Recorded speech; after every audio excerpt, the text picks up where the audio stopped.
ये करतारी देवी, गीता बुक्कल, फूलचंद मुलाना, हाँ जी, शैलजा, ये सारे चमार बिरादरी से। हाँ, ये सभी चमार बिरादरी से हैं और इन्होंने अपनी एक जाति विशेष का ही फायदा मतलब चाहा और अन्य जातियों से इनको कोई मतलब नहीं था। अब भी विधानसभा में जब ये पास किया है तब भी इन्होंने अभी 13 तारीख को गीता बुक्कल ने जोरदार आवाज उठाई है इसको मतलब रद्द करने के लिए, इकट्ठा रखने के लिए। क्या कहा उस दिन गीता बुक्कल का? बड़ा हरियाणा के जींद में राज्य स्तरीय वाल्मीकि जयंती मनाई जा रही है और यहाँ पूरे हरियाणा का डीएससी समाज आया हुआ है और वो इस बात से गदगद है। हरियाणा सरकार ने जो एससी कैटेगरी का 20% आरक्षण था उसका 2 कैटेगरी में बंटवारा कर दिया है, एससी ए, एससी बी।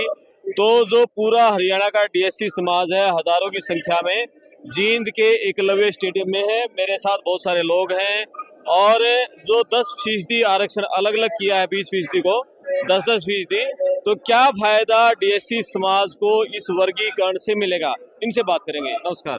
नमस्कार जी, क्या सुन नाम? मैं Dharmendra Singh, elementary school headmaster, जिला चरखी दादरी से हूँ जी। जी बताओ, ये जो वर्गीकरण किया है, जो 20% रिजर्वेशन था एससी समाज को, क्या बेनिफिट मिलेगा डीएससी समाज को? इससे हमारे डीएससी समाज को, इसमें तमाम जितने भी 36 व 42 जातियां हैं उन सभी को फायदा मिलेगा। आपको थोड़ा सा मैं पीछे लेके चलता हूँ। पहले 1950 में जब हमारे देश का संविधान लागू हुआ तब हमें अनुसूचित जातियों को 20% का लाभ दिया गया था, शिक्षा में भी नौकरियों में भी। तो 1950 से लेकर 1994 तक लगभग इस आरक्षण का 90-92% एक जाति विशेष इसका फायदा उठाती रही। और वो जाति विशेष चमार जाति ज्यादा फायदा उठाती रही थी आरक्षण का। और हमारे जो 36 जातियां हैं अथवा 36 से ज्यादा बड़ी हुई है उन जातियों को इसका आंशिक लाभ मिल पाता था 1-2%, कोई ज्यादा नहीं। तो 1993-94 में गुरनाम सिंह आयोग बनाया गया था। तो उस गुरनाम सिंह आयोग ने पूरे हरियाणा से रिपोर्ट इकट्ठी की। तो वो रिपोर्ट आई थी तो उसमें अलग अलग क्लास 1 पोस्ट, क्लास 2, 3, 4 सभी का आकलन हुआ था कि नौकरियों में किसकी कितनी भागीदारी है। तो उसमें ये निकल के आया था कि भी लगभग 90-92% का फायदा एक जाति विशेष चमार जाति ने उठाया है। और फिर तत्कालीन भजनलाल सरकार ने हमें उस समय एससी ए और एससी बी के नाम से 10-10% का बंटवारा करके दिया था और उस 12 साल तक वो लागू रहा, 2006 तक।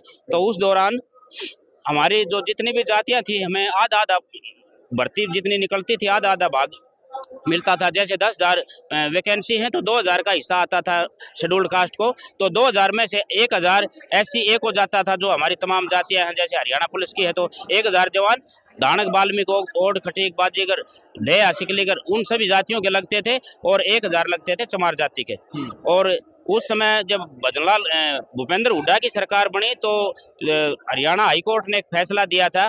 तो उस फैसले के आधार पर ये आरक्षण खत्म कर दिया था भूपेंद्र हुड्डा की सरकार ने। तो तब से लेकर 2006 से 18 साल तक हमने सड़क पर भी, कोर्ट में भी, सुप्रीम कोर्ट में भी लड़ाइयाँ लड़ी हैं और 18 साल तक हमने, हमारे समाज ने खून पसीना बहाया है, एक एक पैसा उस केस की पैरवी करने में लगाया है। और अब 1 अगस्त 2024 को ये जो फैसला आया था तो इसमें अब भारतीय जनता पार्टी की सरकार ने हमारा वो पहले वाला ही जो आरक्षण था वो बहाल कर दिया है। अब इसका नाम इतना बदल दिया कि डीएससी, डिप्राइव शेड्यूल कास्ट का 10% आरक्षण रहेगा। पहले एससी ए और एससी बी के नाम से होता था ये। तो अब डीएससी के आरक्षण बहाल करने से हमारी सभी जातियों को इसका लाभ मिलेगा। जितने भी पढ़े लिखे बच्चे हैं उनकी योग्यता के अनुरूप वो नौकरी लग पाएंगे। क्या जब ये खत्म किया था हुड्डा सरकार में, उसमें कुछ जाति विशेष के नेताओं का हाथ था? कुछ लोग कुमारी शैलजा का नाम ले रहे हैं। नेताओं का बिल्कुल पूरा हाथ था। जब ये सरकार बनी थी तो भजनलाल के नेतृत्व में ये सरकार बनी थी और उन्हीं के नाम पर ये कांग्रेस पार्टी सत्ता में आई थी। लेकिन जो हमारे ये जो नेता थे, कुमारी शैलजा जी है, करतारी देवी है, फूलचंद मुलाना जी थे और गीता बुक्कल, ये सब जितने भी विधायक चुनकर आए थे इन्होंने इनके आगे एक ही मांग रखी थी कि मुख्यमंत्री हम आपको बना देंगे, हम आपका समर्थन करेंगे, हमारा एक ही काम करना है, इस आरक्षण को इकट्ठे कर देना है। और भूपेंद्र हुड्डा ने दबाव में आके, इनके सरकार के लालच में आके हमारा ये आरक्षण खत्म कर दिया था। तो ये हाईकोर्ट के ऑर्डर पे हुआ था, सरकार ने किया था? ये हाईकोर्ट का ऑर्डर था कि सरकार चाहे तो इसको कर सकती है, लेकिन सरकार ने, कांग्रेस सरकार ने, भूपेंद्र हुड्डा जी ने ये नहीं चाहा और तुरंत ही इसको खत्म कर दिया, इकट्ठा इकट्ठा कर दिया तोड़ के। ठीक है। और जो आपने नाम लिए ये करतारी देवी, गीता बुक्कल, फूलचंद मुलाना, हाँ जी, शैलजा, ये सारे चमार बिरादरी से। हाँ, ये सभी चमार बिरादरी से हैं और इन्होंने अपनी एक जाति विशेष का ही फायदा मतलब चाहा और अन्य जातियों से इनको कोई मतलब नहीं था। अब भी विधानसभा में जब ये पास किया है तब भी इन्होंने अभी 13 तारीख को गीता बुक्कल ने जोरदार आवाज उठाई है इसको मतलब रद्द करने के लिए, इकट्ठा रखने के लिए। क्या कहा उस दिन गीता बुक्कल का? बड़ा गीता बुक्कल विरोध कर रही थी। कृष्ण बेदी जी ने जब उनका मतलब जवाब दिया उनके प्रश्नों का, जो बात दे रही थी, मैंने थोड़ा बहुत उनको देखा था। अच्छा कार्य नहीं किया, समाज को बांटने का काम कर रहे हो, इसे समाज क्यों बटेगा? हमारा भाईचारा पहले भी वैसा ही था, आज भी वैसा ही है। गांव में जो हमारा भाईचारा है वो बिल्कुल वैसा का वैसा आज भी बरकरार है और पहले भी बरकरार था, तो हमारा इससे फायदा रहेगा। आपका क्या शुभ नाम है? धर्मवीर सिंह जी, मैं पीजीटी पॉलिटिक्स साइंस सरकी दादरी से। हाँ, ये जो भाई साहब ने बताया धर्मेंद्र जी ने, ये पूरी जो है सूची आपको बता दी और अब सच्चाई बात यही है कि हमारे जो है मंत्रिमंडल में प्रतिनिधि बहुत कम है। वही उसी का फायदा उठा करके इन लोगों ने ये फैसला लिया था और हमारे लोग जो है प्रशासन में भी कम है और जो है मंत्रिमंडल में भी कम है। इसी वजह से ये फैसला लिया गया और कोर्ट का बहाना लेकर के भूपेंद्र सिंह हुड्डा चाहते थे, वो पहले से ही उन्होंने अपनी भूमिका बना रखी थी कि हम अगर मुख्यमंत्री बनेंगे तो आते ही आपका ये काम करेंगे और ये वाकई उन्होंने किया। और 19 साल के जो है प्रयास के बाद अब सभी जो है पूरे डीएससी समाज ने एकजुट होकर के अब आपके सामने ये जनता दिख रही है कि कुर्सियां जो है कम पड़ गई हैं। ये आप देख पा रहे हैं कि कम से कम 10,000 कुर्सियां बाद में आई हैं गाड़ी भर करके। ये सैनी साहब ने जो है बहुत ही सराहनीय कार्य किया है और इसकी नींव तो खट्टर साहब ने रख दी थी, जो कि शिक्षा में जो है 10% कर दिया था, आधा कर दिया 10-10 करके। और उसी दिन से हमें उम्मीद हो गई थी कि अगर ये जो कुछ कर सकती है तो यही सरकार कर सकती है। हाँ, इसी वजह से हमारे जो है कबीर साहब ने अपने भिवानी से जो है उन्होंने दरियाव सिंह ने और इन्होंने अपने जो स्वदेश किरार जी ने, इन्होंने सब ने मिलकर जो कृष्ण बेदी जी है सभी ने मिलकर के ये ऐलान किया था कि आपको एकजुट होकर के आपकी जो सरकार बनाने का प्रयास करेंगे और आप हमारा ये काम करें। उन्होंने अपने बात पर खरा उतरे हैं। ठीक है, चलो आप ये बताओ, जैसे ये डीएससी समाज ने विधानसभा चुनाव में अहम रोल निभाया बीजेपी की सरकार लेके आने में।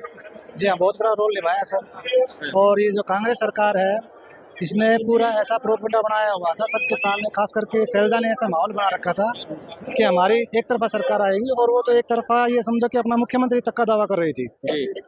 और जितना भी एग्जिट पोल वगैरह जो बता रहे थे वो सिर्फ इसी आधार पर बता रहे थे जो शैलजा कह रहा था। लेकिन जो डीएससी समाज है उसने अपनी एकजुटता दिखाई और पोलिंग जो बूथ लेवल पे उन्होंने अपना एकता दिखाने का प्रयास किया और डीएससी ने पूरी सरकार का जो नजरिया है वही बदल दिया और डीएससी सरकार बना दी। बिल्कुल। और आज मंच से ये कहा गया कि अब पूरा जो डीएससी समाज है वो बीजेपी का हो गया है। बिल्कुल एक मत से, बिल्कुल एक मत से, क्योंकि पिछली बार इलेक्शन में भी हो लिया नहीं। इससे पहले पूरे अपने डीएससी समाज की 22 सितंबर को एक सभा हुई थी, उसमें ये फैसला हो लिया था कि बीजेपी की वोट गिरनी है, कांग्रेस की हमको नहीं डालनी किसी भी हालत में, क्योंकि इन्होंने एबी को तोड़ा था जी। और राहुल गांधी एक आवाज उठा रहे हैं हर बार हर प्रदेश में कि संविधान बचाने का मुद्दा है, बीजेपी तो संविधान को खत्म करने में तुली हुई है, ऊपर से बातें करते हैं नीचे से नौकरियों को कट कर रही है, इसमें क्या कहोगे? ऐसा कुछ नहीं है जी, ये झूठा है, भ्रम है, वो उसका दिमाग तो पागल हो रहा है। वो हमने डीएससी को वोट दी है, तो बीजेपी को वोट दी हमने, ठीक है, और हमने प्रचार किया बीजेपी का।